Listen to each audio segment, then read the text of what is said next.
معزز سامعین گرامی قدر، گزشتہ سے پیوستہ جو جمعہ تھا اس کے اندر ہم نے آپ کے سامنے جم خانہ کی انتظامیہ کی طرف سے کی جانے والی ایک نہایت سنگین غلطی کی نشاندہی کی تھی کہ انہوں نے ایک پگڑی والے شخص کو اس وجہ سے اپنے کلب میں داخل نہیں ہونے دیا کہ اس نے سر کے اوپر رسول اللہ کی سنت کو سجایا ہوا۔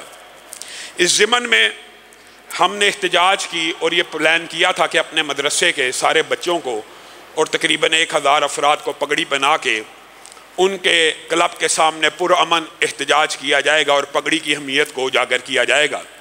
گزشتہ ہفتے انہوں نے ہمیں یہ پیغام بھیجا اسی شخص کے ذریعے جس کے ساتھ یہ واقعہ ہوا کہ علامہ صاحب کو یہ کہیں کہ آپ نے ابھی احتجاج نہیں کرنا، ہماری ہائی لیول میٹنگ جاری ہے، اس کے اندر ہم یہ امینڈمنٹ اور ترمیم کرنے کا سوچ رہے ہیں۔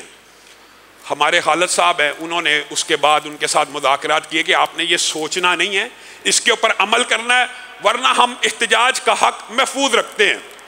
اللہ کے فضل و کرم سے یہ سب سے پہلے اللہ کا شکر ہے، الحمدللہ۔ اس کے بعد آپ سب بھائیوں نے جو سوشل میڈیا پہ اس تقریر کو وائرل کیا اور دیگر علماء کے کلپس کو وائرل کیا، اس کے بعد آپ تمام احباب کا بھی شکریہ ہے، اور تیسرے نمبر پہ جم خانہ کی انتظامیہ کا شکریہ ہے کہ انہوں نے مذاکرات کے بعد، ٹیبل ٹاک کے بعد اپنے قانون اور آئین میں تبدیلی کر لی ہے۔ اب کوئی بھی مسلمان الحمدللہ پگڑی پہن کے جم خانے میں داخل ہو سکتا ہے، یہ اللہ ہی کا شکر ہے۔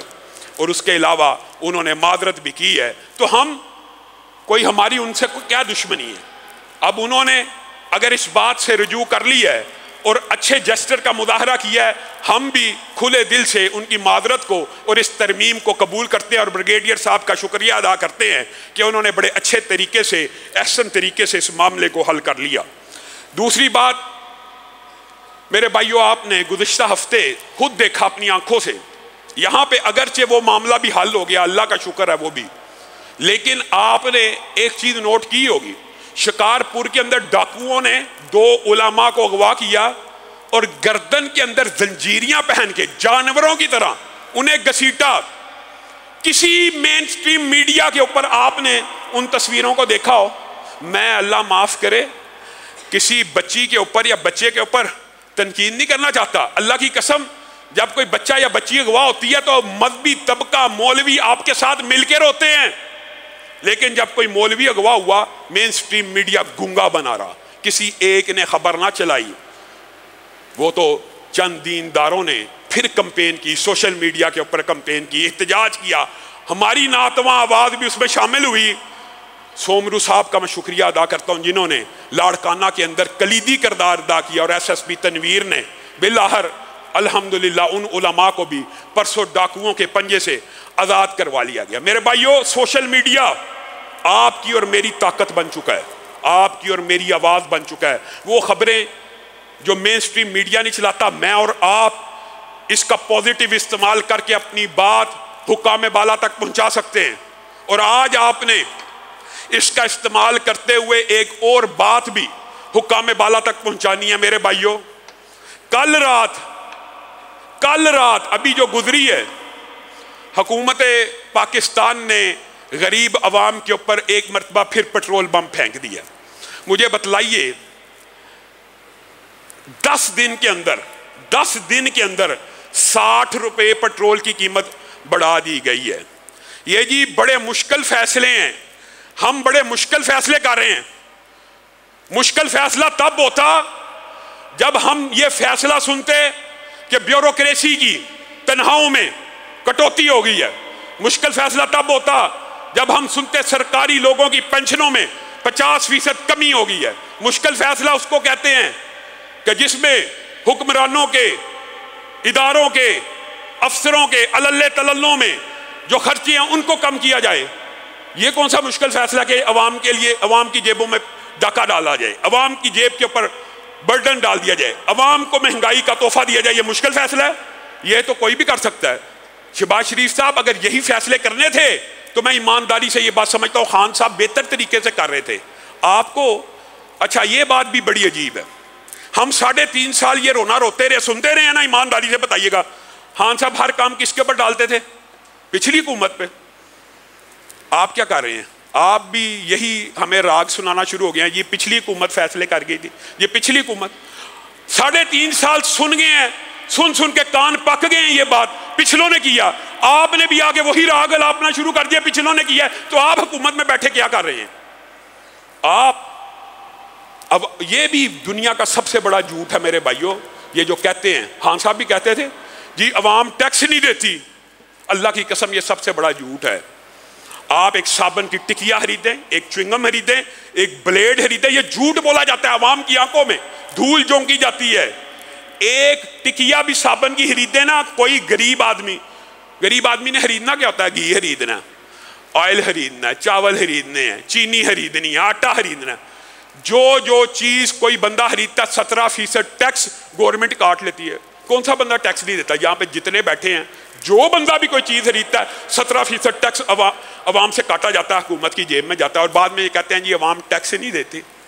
یہ ٹیکس کا رونا رو کر عوام کی آنکھوں میں دھول جھونک رہے ہیں میرے بھائیوں. اس بات کا حل کیا ہے؟ وہی دیرینہ بیماری, وہی نامحکمی دل کی, علاج اس کا وہی آب نشاط انگیز ہے. ایسا کی اللہ کی قسم اسلامی معیشت کے اصولوں کو اگر اپنا لیا جائے, ایک مرتبہ اپنا کے دیکھ لو, ایک مرتبہ اپنا کے دیکھ لو. 75 سال سے سرمایہ دارانہ نظام کے پیچھے بھاگ کے IMF کے ساتھ جی پرانی حکومتوں کی ڈیل تھی. آپ کیا کرنے آئے ہیں؟ آپ پابند ہیں ان ڈیلز اور معاہدوں کو پورا کرنے کے لیے. ہرگز یہ کہانیاں عوام سن کے پہلے 3.5 سال سے بے قرار ہے, بے چین ہے. کچھ لوگوں نے امید لگائی تھی کہ شاید یہ حکومت آئے گی, قیمتوں کے اندر کمی ہو جائے گی, عوام کو ریلیف دیا جائے گا. اور میرے بھائیوں ایمانداری سے بتلاؤ, ایمانداری سے, جس کی تنخواہ 2 لاکھ 3 لاکھ 4 لاکھ 5 لاکھ ہے, اور ہر سال حکومت ان ملازمین کی تنخواہوں میں 10% اضافے کر دیتی ہے, ان کو پیٹرول کی قیمت بڑھنے سے کوئی فرق پڑتا؟ کوئی فرق نہیں پڑے گا. آپ یہ فرق کس کو پڑھنا ہے؟ یہ فرق عام عوام کو, غریب عوام کو پڑھنا ہے. آپ مشکل فیصلے یہ کریں کہ یہ سارے, تنخواہ کتنی ہے جی؟ آپ ان کی تنخواہیں سن لینا. کم از کم تنخواہ 1.5 لاکھ, کتنی تنخواہ 2.5 لاکھ, کتنی تنخواہ 3 لاکھ. پیٹرول کتنا فری ہے جی؟ 300 لیٹر فری پیٹرول بھی صاحب ڈلواتے ہیں ماشاءاللہ. جن کی تنخواہیں 3-3 4-4 5-5 لاکھ ہے, ان کے لیے سبسڈی 50-50 100-100 200 300 لیٹر پیٹرول فری کی. اور وہ غریب جس کی تنخواہ 20,000 30,000 ہے, وہ 210 روپے کا ڈلوائے. یہ پاکستان کا نظام ہے. وہ وقت قریب آ چکا ہے. خطرہ محسوس ہوتا ہے کہ عوام کہیں, اگر آپ نے فیصلہ کرنا تھا, آپ پاکستان میں, ہاں عوام بھی آپ کے ساتھ کھڑی ہو سکتی ہے. کس طرح؟ جب آپ اپنی آسائشوں کے اوپر ضرب لگائیں. آپ اعلان کریں آج کے بعد کوئی سرکاری ملازم فری پیٹرول نہیں لے گا. میں بھی پتہ لگے اپنی جیب کاٹ رہے ہو. آپ نے بجٹ کے اندر 10% تنخواہوں کو بڑھا دینا ہے.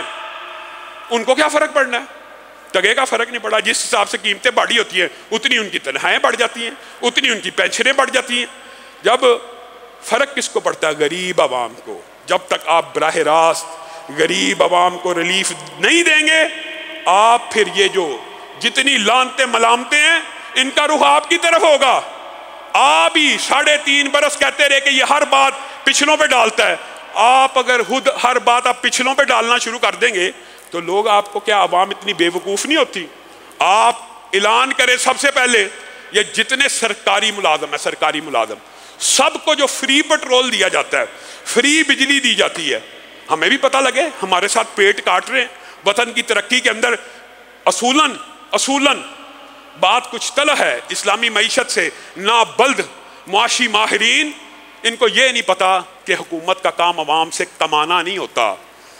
یہ بجلی, پیٹرول, گیس, پانی, اللہ کی قسم اسلامی معیشت ہو, ایک مرتبہ آزما کے دیکھ لے. یہ عوام کو جتنے کی پڑتی ہے اتنے کی دے کے دیکھ لے. عوام ان کو جو پروڈکشن اور جو درآمدات اور جو پیداوار دے گی, آپ باہر چاہے نہ بھیجیں, ملک کے اندر سے مہنگائی کا خاتمہ ہو جائے گا. آپ نے عجیب و غریب سسٹم بنائے ہوئے ہیں. آپ سسٹم اس کے تحت چلنا چاہتے ہیں اور چاہتے ہیں کہ معیشت ترقی کر جائے. معیشت ترقی کبھی نہیں کر سکتی جب تک آپ اسلامی نظام کو خلوص دل کے ساتھ, اور یہ بھی بات آئی ہے ضمنی طور پہ, کچھ باتیں تلخ ہوتی ہیں. ہمارے برادر ہمسایہ ملک ہے, افغانستان جس کا نام لو تو فیس بک اکاؤنٹ اٹھ جاتا ہے، جس کا نام لو تو سوشل میڈیا سے اکاؤنٹس ڈیلیٹ کر دیے جاتے ہیں۔ کتنے روپے کا افغانی روپیہ؟ $1 کے کتنی افغانی روپے ہیں؟ اسلامی حکومت وہاں پہ قائم ہے کیا ان کی معیشت پاکستان سے مضبوط ہے؟ آپ جان بوجھ کر اندھیرے میں ٹکرے مارتے پھریں، لوگوں کی آنکھوں میں دھول جھونکتے رہے۔ افغانستان، اس کا بجٹ پاکستان کا شاید 10واں حصہ بھی نہ ہو، 500-600 ارب روپے کا کل بجٹ ہے۔ اس کی کرنسی پاکستان سے دگنا نہیں 2.5 گنا ہو چکی ہے۔ ڈالر ادھر میرے خیال میں 70-80 روپے کا ہے، یہاں پہ ڈالر 200 روپے کا ہے۔ ان کے اوپر پوری دنیا کے سارے ممالک کی پابندیاں ہیں، یہاں آپ کی پینگیں ہر ملک کے ساتھ ہیں۔ کس کی معیشت مضبوط ہے؟ وہ اسلام پہ چلنے والے مرد کوہستانی نے اپنی معیشت کو آپ سے 1 سال سے بھی چھوٹی عمر، 1 سال سے پہلے زیادہ مضبوط کر لیا۔ آپ کہاں اندھیرے میں ٹامک ٹوئیاں مار رہے ہیں؟ اب ہمارے پہ یہ وقت آنا تھا کہ ہم اپنے افغانی بھائیوں سے معیشت کا سبق سیکھیں۔ نہیں، آپ کو یہ چاہیے تھا آپ دین کے طالب علموں کے ذریعے، دین کی معیشت کو سمجھنے کے لیے ذریعے آپ ایک مرتبہ سمجھے تو صحیح، آپ عوام کو اپنی حکومت کا حصہ ماننے تو صحیح۔ اسلامی ریاست میں ہر بندہ حکومت کا ورکر ہوتا ہے، کیونکہ حکومت اس سے کما نہیں رہی ہوتی، اس کو سبسیڈائز کر رہی ہوتی ہے، اس کو فیسیلیٹیٹ کر رہی ہوتی ہے، پڑھتے کے حساب سے چیز دے رہی ہوتی ہے۔ وہ پھر کیا کرتا ہے؟ وہ پھر پروڈکشن پیدا کرتا ہے، وہ پھر پیداوار کرتا ہے۔ پھر دنیا کی کوئی معیشت، دنیا کا کوئی ملک اس کی پیداواری لاگت کا مقابلہ نہیں کر سکتا۔ آپ نے چائنا ماڈل نہیں دیکھ لیا؟ انہوں نے اسلامی معیشت کی صرف ایک الف کو بنا لیا۔ ہر گھر کے اندر کوئی گھڑی بنا رہا ہے، کوئی ریڈیو بنا رہا ہے، کوئی ٹی وی بنا رہا ہے، کوئی ہر بندہ پروڈکشن میں ہے۔ دنیا ان کی پروڈکشن کی کاسٹ کا مقابلہ نہیں کر سکتی۔ وجہ اسلامی معیشت کا صرف ایک اصول ابھی اپنایا، ایک کہ حکومت کا کام عوام سے کمانا نہیں ہے، حکومت کا کام عوام کو ریلیف دینا، جو پڑتا ہے اسی کے اوپر سبسیڈائز بلکہ کر کے عوام کو دیا جائے۔ میرے بھائیو، آخر میں 2 اعلانات ہیں، اور انشاءاللہ جمعے کے بعد ہمارے ایک بزرگ ہیں غفور صاحب، ان کا آپریشن ہوا ہے اینجیوگرافی کا، انہوں نے بھی دعا کے لیے کہا اور بہت سے ساتھیوں نے دعا کے لیے کہا۔ جمعے کے بعد انشاءاللہ ان کے لیے دعا کریں گے، اللہ تعالیٰ ان کو شفائے کاملہ عاجلہ دے۔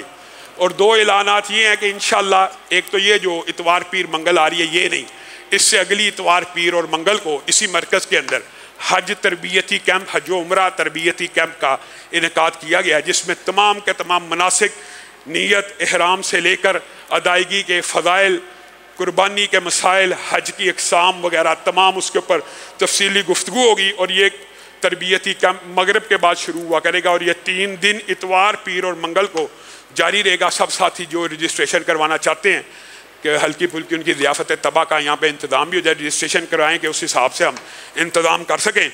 اور دوسرا اعلان یہ ہے کہ الحمدللہ حسب سابق قربانی کا، اجتماعی قربانی کا انتظام کر لیا گیا ہے۔ 2 حصے ملک کی صورتحال اور مہنگائی کو مد نظر رکھتے ہوئے ہم نے تجویز کی ہیں، ایک حصہ 19,000 کا اور ایک حصہ 21,000 روپے کا۔ تو جو ساتھی اس کے اندر بھی بکنگ کروانا چاہے کروا سکتے ہیں۔ اس کے علاوہ مسجد کی تعمیر کا کام آپ کے سامنے جاری و ساری ہے، کہ بجری، ریت، سیمنٹ کسی بھی شکل میں، سینٹری، بجلی، پانی کے کسی بھی چیز کے طور کے اوپر جو یہاں پہ ڈونیشن دینا چاہے دے سکتا ہے۔ سبحان ربک رب العزت عما یصفون وسلام علی